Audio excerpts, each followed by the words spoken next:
Bismillahirrahmanirrahim. Assalamualaikum warahmatullahi wabarakatuh. Mahasiswa Ekonomi Syariah semester 4. Saya akan memberikan sedikit gambaran mengenai perkuliahan yang akan kita lakukan dalam semester ini tentang statistika dan juga kaitan dengan penelitian ekonomi, di mana nanti untuk materi pertama nanti kita akan mulai dengan statistika di dalam ekonomi, bagaimana cara merumuskan suatu masalah penelitian. Sebelum kita mulai, mari kita awali dengan bacaan basmalah bersama. Bismillahirrahmanirrahim. Baik, untuk penelitian ekonomi atau sebelumnya mungkin saya ke hal-hal yang akan kita lakukan selama satu semester dulu. Yang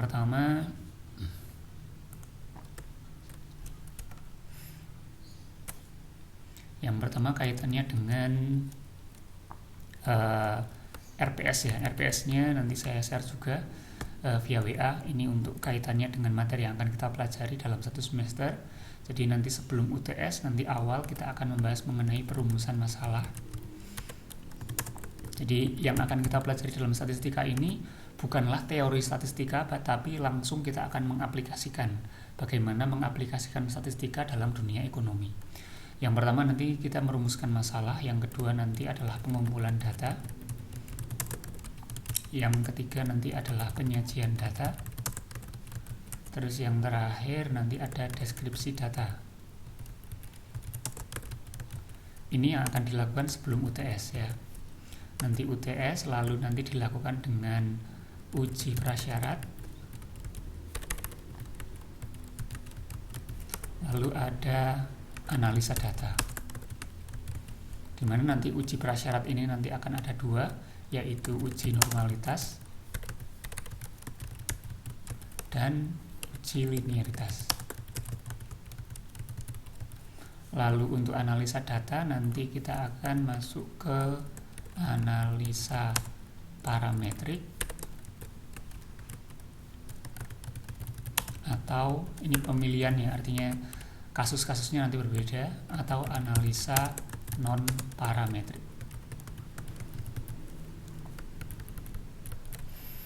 Dari yang kita lakukan ini nanti beruas ya. Dari semua yang akan dilakukan, nanti kita akan mulai hari ini dengan perumusan masalah. Perumusan masalah adalah langkah pertama ketika seseorang ingin melakukan penelitian ekonomi. Karena semua ketika ingin membuat artikel, misalnya jurnal atau bahkan mungkin skripsi dengan menggunakan statistika, itu selalu akan diawali dengan bagaimana menentukan masalah. Jadi harus paradigmanya harus dirubah dalam melakukan penelitian ekonomi menggunakan statistika juga. Yang di awal itu jangan mencari judul, tapi carilah masalah dulu, masalah di dalam dunia ekonomi. Ini pun nanti untuk perkuliahan statistika akan saya fokuskan ke uji korelasi. Nanti untuk selanjutnya di semester lanjutannya, nanti semester 5 nanti akan ada mata kuliah ekonometrika, dimana saya bisa katakan ekonometrika adalah kelanjutan dari statistika yang kita bahas semester ini. Kita akan mulai dengan perumusan masalah untuk penelitian ekonomi. Jadi yang pertama statistika dan statistik. Jadi ini agak berbeda ya. Jadi harus dibedakan apa itu statistika, apa itu statistik. Statistika itu merupakan ilmunya ya. Jadi statistika itu adalah ilmunya, sedangkan kalau statistik itu adalah nama lain dari data ya. Jadi kalau statistik itu adalah kata benda yang berarti data. Jadi statistik itu data, sedangkan statistika itu keilmuan. Statistika adalah ilmu tentang datanya. Jadi kalau ilmu tentang data, kita dulu juga sudah pernah membahas di dalam, mungkin ketika SMA atau SMP juga pernah saya kira, bahwasannya statistika itu ilmu tentang statistik. Statistika adalah ilmu tentang statistik, atau statistika adalah ilmu tentang data. Data dalam hal apa? Dalam pengumpulan, penyajian, pendeskripsian, dan analisa. Itulah statistik dan statistika. Sedangkan ekonometrika itu merupakan studi tentang aplikasi metodologi statistik untuk menganalisa ya, untuk menganalisa fenomena-fenomena ekonomi. Jadi ini merupakan kelanjutan dari statistika. Ketika analisa statistik kalau statistik ini sudah selesai, nanti secara lebih lanjut bisa mempelajari tentang ekonometrika. Di mana ekonometrika ini nanti dipelajari di semester 5. Lalu kita akan masuk ke metode penelitian. Jadi dalam statistik itu juga harus dipilih metode penelitian yang akan kita pilih. Yang pertama itu untuk berdasarkan ditinjau dari perspektifnya, itu ada penelitian dasar. Dari tujuannya itu ada penelitian dasar, ada penelitian terapan, lalu ada penelitian pengembangan. Kalau yang akan kita pelajari dalam perkuliahan ini, itu nanti kita lebih fokus ke penelitian yang dasar, bukan penelitian pengembangan maupun penelitian yang terapan, tapi yang dasar. Karena memang ini adalah awal dari Anda melakukan suatu penelitian dalam bidang ekonomi dengan menggunakan statistik.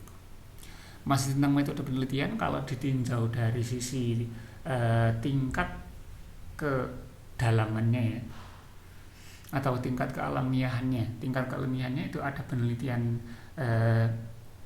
eksperimen, survei, dan juga naturalisme. Naturalisme ini biasanya pada penelitian-penelitian yang MIPA ya, mata kuliah IPA gitu, atau penelitian eksperimental fisika biologi. Eksperimen ini juga masuk ke penelitian yang natural atau penelitian yang diambil langsung eksperimen di alam. Tapi kalau untuk penelitian yang akan kita lakukan ditinjau dari ke tingkat kealamiahannya, nanti kita akan masuk ke survei. Survei itu artinya kita nanti akan mengambil data langsung dari lapangan tanpa mengolah, tanpa melakukan modifikasi dari data yang sudah ada. Jadi misalnya kita meneliti data tentang jual daya beli masyarakat misalnya. Daya beli masyarakat kan sudah ada, lalu kita survei gitu. Jadi kita tidak melakukan perubahan apapun. Berbeda dengan penelitian eksperimen. Kalau eksperimen itu misalnya penelitian yang dilakukan pada suatu kelas tertentu, suatu mahasiswa misalnya, lalu mahasiswa dikasih treatment, dikasih suatu soal atau apa, nah itu namanya eksperimen. Artinya terjadi modifikasi dari sampel yang diteliti. Tapi kalau untuk penelitian survei itu nanti kita tinggal ambil saja data di lapangan tanpa melakukan treatment atau modifikasi apapun. Lalu kalau ditinjau dari tempat pelaksanaannya itu ada penelitian laboratorium, kepustakaan, lalu ada penelitian lapangan. Karena ekonomi itu memang ada di lapangan, tentu saja penelitian ekonomi itu nanti cenderung ke penelitian lapangan. Lalu kalau dari sisi jenis datanya itu ada jenis data kuantitatif, lalu ada jenis data kualitatif. Dalam hal ini karena kita sedang membahas statistika dalam dunia ekonomi, statistika itu tidak akan lepas dari dunia kuantitatif. Kuantitatif artinya data yang akan diolah adalah data dalam bentuk angka. Artinya penelitiannya bukanlah deskriptif kualitatif tapi kuantitatif. Bukan mencari pendapat, bukan mencari rumusan, bukan juga mencari solusi, bukan juga menawarkan sebuah argumentasi, tetapi kalau penelitian kuantitatif itu lebih cenderung dari mensurvei di lapangan tentang angka-angka yang ada. Misalnya daya beli masyarakatnya berapa, pajak berapa, PDRB berapa, PAD berapa, tenaga kerja berapa. Nah, dari kata berapa inilah nanti akan muncul data kuantitatif, dan itulah nanti yang akan dikaji dalam penelitian statistika ekonomi. Masih tentang metode penelitian, ini ditinjau dari tingkat eksplanasinya. Eksplanasi itu penerangannya atau kedalamannya juga bisa. Tingkat eksplanasi atau tingkat penjelasannya itu nanti dibagi menjadi 3. Ada penelitian deskriptif, ada penelitian korelasi atau asosiatif ya, asosiatif atau korelatif, ada juga yang penelitian komparatif. Dalam hal ini, penelitian yang akan kita lakukan nanti adalah penelitian yang tengah ini. Komparatif nanti Anda bisa cari sendiri referensinya. Tapi kalau saya ambil yang paling sering dipakai di dalam ekonomi, yaitu penelitian korelasi. Saya ambil penelitian korelasi ini juga dengan tujuan karena nanti nyambung dengan ekonometrika. Karena ekonometrika itu nanti membahas tentang kelanjutan dari penelitian korelasi. Maka dari itu dalam statistika ini nanti kita akan fokus ke uji analisa korelasi. Korelasi atau asosiasi. Kita akan masuk ke yang kedua ini. Nah, sekarang bagaimana langkahnya?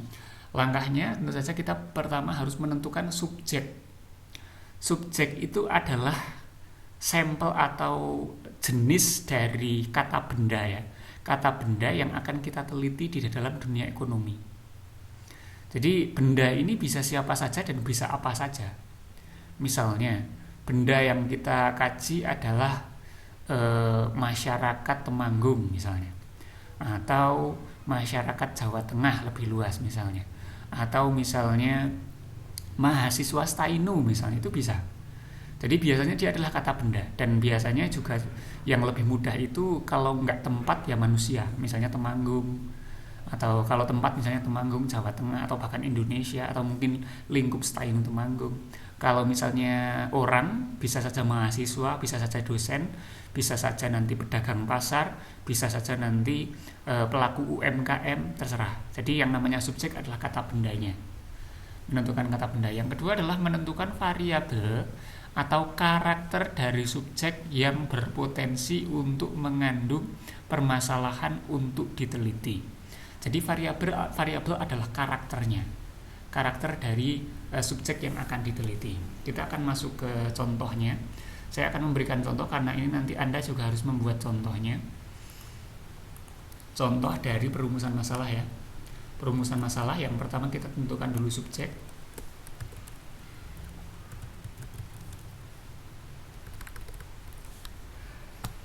Jadi subjek ini adalah kata benda yang akan diteliti.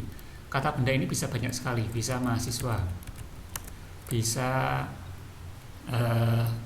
orang Temanggung atau masyarakat di mana, di Temanggung misalnya. Atau dosen misalnya, dosen Stainu misalnya, atau misalnya bisa saja tempat itu berarti provinsinya, misalnya provinsi Jawa Tengah misalnya. Jadi macam-macam ya, atau mungkin kabupaten juga bisa, Kabupaten Temanggung. Ini saya berikan contoh yang manusia dulu, yang gampang. Misalnya kita berbicara mengenai mahasiswa. Ini kan subjek. Nah, tadi kan setelah subjek kita akan menentukan variabel ya, subjek dan variabelnya. Variabel itu apa? Variabel adalah karakter dari subjek yang memungkinkan untuk dimunculkan masalah di dalamnya. Karakter itu misalnya ya, kalau ini contoh yang sederhana saja, karakter atau variabel. Mahasiswa itu memiliki karakter. Karakternya apa? Misalnya yang karakter itu saya bisa katakan atau saya definisikan dulu di sini ya. Variabel adalah karakter dari subjek yang akan berbeda untuk setiap individu. Oke.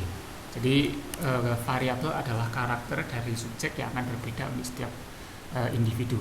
Mahasiswa Stainu misalnya, mahasiswa Stainu itu kan dia memiliki banyak sekali karakter, di mana ketika dikaji di dalam individu mahasiswa itu akan menimbulkan munculnya data dari subjek tersebut. Jadi mahasiswa itu memiliki beberapa variabel. Contoh misalnya variabel dari mahasiswa adalah jenis kelamin. Contoh yang lain adalah tinggi badan. Ini saya ngasal aja ya, artinya variabel ini mungkin tidak berkaitan dengan ekonomi, tapi ini adalah contoh bagaimana menggali variabel dari suatu subjek. Subjeknya mahasiswa otomatis ada tinggi badan, jenis kelamin, lalu misalnya ada lagi jumlah uang sakunya, lalu misalnya minat atau hobinya, ya, minat atau hobinya, lalu misalnya jurusannya, lalu misalnya apalagi dari mahasiswa yang bisa digali, misalnya kalau kaitannya dengan ekonomi misalnya bisa dikaji selain uang saku, misalnya pendapatan bulanan misalnya, atau kalau bukan pendapatan misalnya apa ya, pengeluaran bulanan dan lain sebagainya. Semua ini adalah variabel. Kenapa? Karena ketika ini dikajikan pada individu mahasiswa, maka akan menimbulkan perbedaan untuk setiap individu. Otomatis ini adalah variabel. Jenis kelamin, kalau kita kaji di semua mahasiswa, jenis kelamin nanti akan ada yang laki-laki, akan ada yang perempuan. Laki-laki, perempuan, laki-laki, perempuan. Itu artinya akan berbeda-beda untuk setiap individu. Lalu nanti tinggi badan, setiap orang nanti akan berbeda-beda tinggi badannya untuk setiap individu. Begitu pula dengan jumlah uang sakunya, minatnya, hobinya, jurusan, pendapatan, bahkan pengeluarannya. Otomatis ini semua adalah variabel. Nah, yang jadi masalah nanti adalah variabel untuk mahasiswa ini tidak akan semuanya tidak akan tentu untuk menarik untuk diteliti. Misalnya kita ingin mengkaji mengenai tinggi badan di dalam ekonomi. Wah, ini kok tinggi badan kok ternyata kok nggak prospek ya kalau pengen diteliti dari sisi ekonominya, dari sisi keilmuan ekonominya, karena kita sedang berbicara statistika dalam dunia ekonomi. Otomatis ini mungkin tidak akan kita pilih. Kita hanya perlu mencari satu variabel utama yang berpotensi untuk menimbulkan permasalahan yang penting untuk diteliti. Misalnya saya berbicara pengeluaran. Pengeluaran ini kaitannya dengan ekonomi dan juga ini sangat berpotensi untuk diteliti, dikaji dan diteliti. Jadi misalnya ini yang saya tentukan ya. Oke, kita pilih yang ini. Yang kita pilih adalah pengeluaran bulanan. Lalu seterusnya setelah menentukan variabelnya, lalu kita akan menentukan datanya. Tetapi sebelum ditentukan datanya, kita perlu kaji dulu mengenai variabel yang berhubungan. Sudah saya katakan tadi, di sini penelitian yang akan kita lakukan adalah penelitian korelasi. Artinya, setelah kita memilih variabel satu, maka kita perlu menentukan variabel terkait. Ya. Kita perlu menentukan variabel yang terkait. Sehingga nanti ketika variabel terkait ini nanti ditentukan, nanti menjadi menarik untuk diteliti. Misalnya pengeluaran bulanan itu kira-kira yang variabel lain yang berhubungan dengan pengeluaran bulanan itu apa ya? Yang berhubungan dengan jadi variabel terkait tentang subjeknya, masih tentang subjeknya ya, masih tentang subjek yang kita teliti yaitu mahasiswa Stainu. Jadi pengeluaran bulan ini adalah variabel utama yang kita pilih, sedangkan kita perlu menentukan satu variabel lagi yang berkaitan dengan pengeluaran bulanan terkait mahasiswa Stainu, sehingga nanti kita akan menghubungkannya. Itu namanya penelitian korelasi. Misalnya kita ingin meneliti apakah pengeluaran bulanan mahasiswa itu setara dengan apa ya misalnya, apakah berhubungan langsung dengan pendapatannya misalnya, atau uang saku lah ya, atau uang sakunya. Misalnya ini hanya contoh ya, walaupun ini kalau diteliti pun kurang menarik ya. Kita ingin meneliti hubungan antara uang saku mahasiswa dengan pengeluarannya. Artinya kita punya dugaan bahwasannya semakin besar uang saku mahasiswa maka akan semakin besar pula pengeluarannya. Itu saya kira ya cukup masuk akal untuk dikaji ya, tapi nggak apa-apa. Misalnya seperti ini. Baru setelah itu nanti kita menentukan data. Jadi setelah menentukan subjek, menentukan variabel, ya, lalu menentukan variabel terkait yaitu uang saku. Ini variabel terkait yaitu uang saku. Selanjutnya adalah kita pilih datanya. Kita nanti akan mengumpulkan datanya. Data tentang apa? Data tentang pengeluaran dan data tentang uang saku. Data tentang pengeluaran nanti kita kaji, misalnya dari mahasiswa Stainu kita pilih 20 mahasiswa secara acak. 20 mahasiswa dari semua jurusan secara acak. Nanti kita gali mereka dari 20 mahasiswa itu pengeluaran bulanannya berapa masing-masing, lalu uang sakunya berapa untuk 20 mahasiswa itu tadi. Itu nanti masuk ke langkah pengumpulan data. Sehingga akan muncul data di sana. Dan tentu saja karena ini statistika, datanya nanti akan berbentuk kuantitatif atau dalam bentuk angka. Jadi kalau secara garis besar, langkah dalam perumusan masalah itu nanti adalah menentukan subjek, variabel utama. Dalam hal ini tadi contohnya adalah pengeluaran bulanan. Lalu kita cari variabel terkait yang berkaitannya, tapi harus masih tentang variabel ya. Lalu baru nanti pengumpulan data. Nanti akan muncul data di sini. Lalu kalau untuk data ini kan nanti tidak dibahas dalam pertemuan ini, nanti kita akan bahas pada pengumpulan data. Lalu setelah ini dari subjek, variabel dan variabel utama dan terkait ini, dari subjek, variabel utama dan variabel terkait, nanti kita sudah bisa menentukan subjeknya, menentukan hipotesanya. Jadi hipotesa awal ya. Hipotesa itu apa? Hipotesa adalah dugaan sementara. Dugaan sementara peneliti sebelum dia mengumpulkan data. Jadi contoh dari hipotesa di sini adalah karena variabel yang dipilih adalah pengeluaran bulanan dan juga uang saku, maka bunyi hipotesanya adalah, ini harus ditulis seperti ini ya, terdapat, karena korelasi atau asosiasi, maka ini pasti namanya adalah hubungan. Terdapat hubungan antara ya, antara variabel 1 dengan variabel 2 dengan variabel 2 untuk pada subjeknya, pada subjek penelitiannya.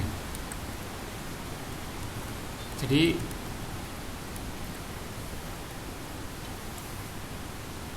bunyi hipotesanya adalah terdapat hubungan antara variabel 1 dengan variabel 2 pada subjek yang diteliti. Dalam hal ini kalau kita masukkan data-data ini yang tadi kita bahas, pengeluaran lalu uang saku, berarti bunyinya adalah terdapat hubungan antara variabel 1 adalah pengeluaran. Terdapat hubungan antara pengeluaran bulanan dengan uang saku, atau dibalik juga bisa. Tapi lebih baik variabel 1 ini adalah variabel terkaitnya, lalu variabel 2 adalah variabel pengeluarannya. Walaupun kalau asosiasi itu dibulak-balik nggak apa-apa, tapi akan lebih baik kalau ini variabel 1, ini variabel 2. Otomatis nanti bunyi hipotesanya adalah terdapat hubungan antara uang saku mahasiswa atau uang saku dengan pengeluaran bulanan pada 20 mahasiswa Stainu Temanggung yang dipilih secara acak, misalnya kayak gitu. Jadi bunyi hipotesanya nanti seperti itu.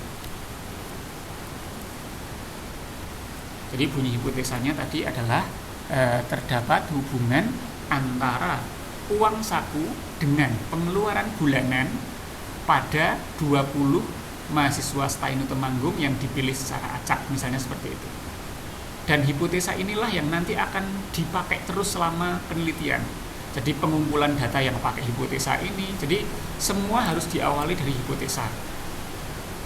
Jadi perumusan masalah yang diawali dari subjek, menentukan variabel itu selalu berakhir di dalam hipotesa, karena hipotesa inilah yang akan menjadi tolak ukur atau titik pertama sebelum melakukan penelitian. Kita bisa beri contoh yang lain ya, misalnya saya berbicara mengenai Kabupaten Temanggung. Kabupaten Temanggung sebagai subjek, lalu variabel yang terkait misalnya PAD itu pendapatan asli daerah. Lalu misalnya ada lagi hubungan antara tenaga kerja atau jumlah tenaga kerja di Temanggung. Nah, ini juga bisa. Jadi variabelnya adalah jumlah tenaga kerja. Jumlah tenaga kerja ini bisa dengan data yang time series ya. Data time series itu artinya runtut waktu. Runtut waktu itu artinya jumlah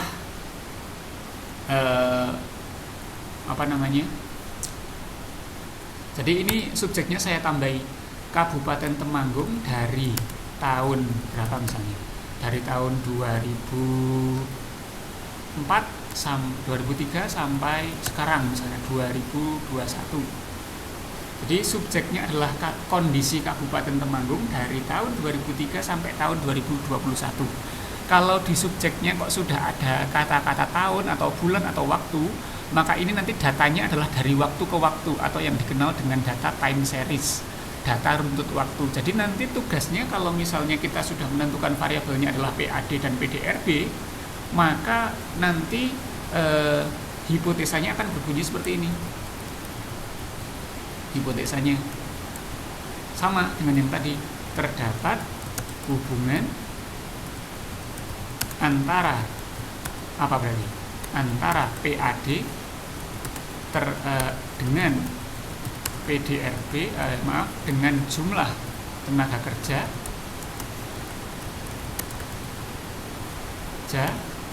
dari tahun 2003 sampai tahun 2021 di Kabupaten Temanggung. Jadi nanti datanya adalah dari tahun ke tahun. 2003 PAD-nya berapa, tenaga kerjanya berapa. 2004 PAD-nya berapa, tenaga kerjanya berapa. Itu juga bisa. Jadi dalam penelitian ekonomi itu yang perlu dilakukan. Yang pertama menentukan subjek, menentukan variabel utama, menentukan variabel terkait, lalu yang terakhir adalah menentukan hipotesa. Dari yang saya terangkan contoh-contoh ini, untuk yang ini namanya data cross section. Kenapa disebut data ini namanya data cross section nanti ya? Kalau variabelnya seperti ini, nanti akan datanya ini disebut sebagai data yang cross section. Cross section adalah kebalikan dari data runtut waktu. Artinya dia mengambil data dari jumlah subjek. Mahasiswa itu kan bisa dijumlah subjeknya berapa. Misalnya tadi memilih 20 mahasiswa. Kalau datanya itu diambil dari data yang bisa digali jumlahnya, seperti tadi misalnya mahasiswa kan bisa dicari jumlahnya. Artinya mahasiswa A, mahasiswa B, mahasiswa C. Dan datanya itu bisa dikaji dalam satu periode saja. Misalnya di tahun 2021 ini otomatis karena bisa dikaji dalam satu tahunan saja atau satu periode saja, maka data tersebut disebut sebagai data cross section. Sedangkan untuk yang ini, untuk contoh yang kedua, karena kita berbicara mengenai Kabupaten Temanggung dari waktu ke waktu, maka data yang dipilih dengan variabel semacam ini disebut sebagai data yang time series. Ya, dengan hipotesanya seperti ini. Oke, ini akan sangat akan belum bisa kita pahami kalau Anda belum mempraktekkan. Maka dari itu sebagai tugas Anda sekaligus sebagai absensi, jadi Anda silahkan ya sebagai tugas dan absensi hari ini saya berikan tugas untuk membuat langkah tadi, membuat perumusan masalah.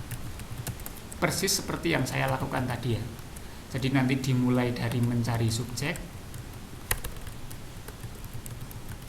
Terserah subjeknya apa. Subjeknya itu bisa tadi ya, bisa cross section atau time series, terserah. Atau time series, dipilih salah satu. Lalu baru setelah itu menentukan variabel utama, lalu menentukan variabel terkait. Baru setelah itu nanti sebelum melakukan pengumpulan data, lakukanlah hipotesanya, menyusun hipotesanya. Hipotesanya selalu kalimatnya seperti ini ya, terdapat hubungan antara gitu. Dan nanti disesuaikan, kalau datanya cross section berarti hipotesanya nanti berbunyi seperti ini. Kalau datanya time series nanti bunyi hipotesanya nanti akan seperti ini. Oke. Saya kira itu untuk pertemuan hari ini. Nanti silahkan Anda membuat ini, rumusan ini di selembar kertas. Dibuat subjeknya apa, Anda memilih subjek siapa atau apa atau di mana, terserah. Lalu tentukan dua buah variabel utama dan variabel terkait. Dan tentu saja nanti ketika menentukan subjek Anda tentukan juga itu mau yang cross section atau yang time series, mau yang pada satu periode saja atau yang harus dilakukan penelitian dari tahun ke tahun, data dari tahun sekian ke tahun sekian atau dari bulan sekian ke bulan sekian. Jadi nanti Anda yang menentukan apakah subjeknya itu cross section atau time series. Nanti setelah itu ditentukan variabel utama dan variabel terkait, baru nanti disusun hipotesanya. Dan tentu saja nanti saya harapkan dari semua ini nanti subjek dan juga variabelnya nanti berkaitan dengan dunia ekonomi. Seperti yang saya contohkan ini ya. Ini kan berhubungan dengan dunia ekonomi, antara uang saku dengan pengeluaran, antara PAD pendapatan asli daerah dengan jumlah tenaga kerja dan seterusnya. Nah, jadi saya harapkan Anda nanti bisa membuatnya, ditulis di selembar kertas, difoto, lalu diupload di WA group sebagai presensi. Saya kira itu untuk langkah-langkah di awal perumusan masalah. Minggu depan nanti saya akan koreksi untuk masalah-masalah yang Anda teliti. Ini individu ya, bukan kelompok, dibuat secara individu saja. Masing-masing mahasiswa satu membuat. Nanti bagi data yang bagus nanti bisa dilanjutkan untuk pertemuan-pertemuan selanjutnya. Walaupun saya harapkan nanti saya akan perbaiki semua biar nanti bisa dilanjutkan. Artinya Anda mengerjakan, menulis, lalu mengumpulkan. Nanti saya koreksi apa yang harus diperbaiki, apa yang harus diperbaiki yang mana. Nanti setelah itu baru kita lanjutkan ke pengumpulan data. Saya kira itu untuk pertemuan hari ini. Kurang lebihnya mohon maaf. Assalamualaikum warahmatullahi wabarakatuh.